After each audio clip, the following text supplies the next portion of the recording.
ජාතික ණය ගෙවන්න විදේශවලට තියෙන ණය ගෙවන්න අපි කුමක්ද කළ යුත්තේ කියන ප්‍රශ්නේ. ඉතින් මේකට අපට පේන මේ වර්තමානයේ අපිට දකින්න ලැබෙන උපාය මාර්ගය වෙලා තියෙන බව පේන්නේ අපේ තියෙන ජාතික සම්පත්. මේවා මේ අපි හදපුවත් නෙමෙයි සමහරවිට. මේවා ස්වභාව ධර්මයෙන් අපිට දීපුවා. අපේ භූගෝලීය පිහිටීමෙන් අපිට දීපුවා. ඒ සම්පත් කෑල්ල විකුණමින් අර ණය ගෙවන්න යන වගේ තත්වයක්. දැන් පළමුවෙනි එක එහෙම නොකරනවයි කියලා ප්‍රතිඥා දීලා ආපු ආණ්ඩුවක් මේක.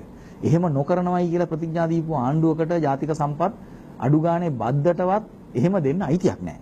අඩු ගානේ එහෙම විදේශගත කරලා ඒක තුලින් ණය ගෙවීමටයි කියලා තව ණය ගන්න එක තේරුමක් නැති කතන්දරයක්. එතකොට අපි කියමුකෝ ඒ හරහා යම් ණය ප්‍රමාණයක් ගෙවුවා කියලා. එතකොට ඊළඟට හෙට ඉඳලා වෙන ණය ටික ගෙවන්න ඊළඟට මොකද්ද විකුණන්නේ? ඒක හෙට ඉඳලා අපි ආයෙ ණයයි. ඇයි? අපි අපනයන කරන ප්‍රමාණය වගේ දෙගුණයක් අපි ආනයනය කරනවා. එතකොට හෙට හිඟයක් තියෙනවා. අනිද්දා හිඟයක් තියෙනවා. ඉන් අනිද්දා හිඟයක් තියෙනවා. ඊළඟ සුමානේ හිඟයක් තියෙනවා. ඊළඟ මාසේ හිඟයක් තියෙනවා. මේ අවුරුද්ද තුල අපි ආයෙ හිඟයක් එකතු කරනවා. එතකොට ඒ හිඟය ගෙවන්න අපිට නැවත ණය ගන්න වෙනවා. ඒ ණය ගෙවන්නේ මොකෙන්ද? ඒ පාර දැන් විකුණන්නේ මොන කෑල්ලද?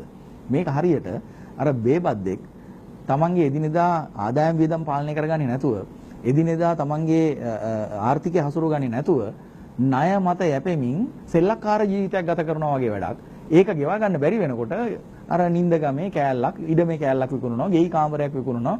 මේ ආකාරයට ගියාම එන්නම ජාතිය සම්පත් අතින් දුප්පත් වීම ඇරෙන්න වෙන දෙයක් සිදුවන්නේ නැහැ. ඒ නිසා පළමුවෙනි එක මොන රජයකටවත් එහෙම ජාතික සම්පත්, ජනතාවගේ සම්පත් විකුණන්න අයිතියක් නැහැ.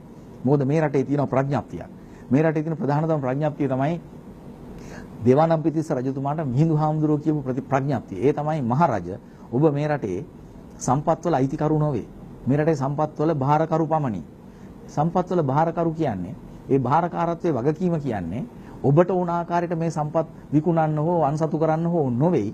අනාගත પરම්පරාවට මනුෂ්‍යයන්ට විතරක් නෙමෙයි සතාසීපාවට ගහකොළ වලට පවා තිරසාරත්වයේ සංකල්පය අනුව ඒ සියලු දෙනාගේ සුඛ විහරණය උපරිම වෙන පරිදි මේ සම්පත් ටික මනාකොට කළමනාකරණය කරලා ප්‍රවර්ධනය කිරීමයි ඔබේ වගකීම කියලා. දැන් මේ බව ශ්‍රී ලංකාවේ ශ්‍රේෂ්ඨාධිකරණයේ නඩු තීන්දුවල පවා මේ ප්‍රකාශය සඳහන් වෙලා තීන්දුව දීලා තියෙනවා. එහෙම තත්ත්වයක් තුළ කොහොමද මේ අවුරුදු 5කට එහෙම නැත්නම් ඊටත් වඩා අඩු කාලයකට බලයට එන මේ తాවකාලික දේශපාලන රජවරුන්ට, ඇමතිවරුන්ට, අගමැතිවරුන්ට කොහොමද මේ මහ ජනතාව සතු සම්පත් අවුරුදු 40 ගණන් වලට 50 ගණන් වලට අන්සතු කරන්න කොහොමද අයිතියක් ලැබෙන්නේ? මේක මහත් අන්තිම වැරදි, අන්තිම රටට හානිදායක ක්‍රියාපිළිවෙතක් සහ මේක අර ඉසියම්මට කොට්ටේ මාරු කරනවා වගේ.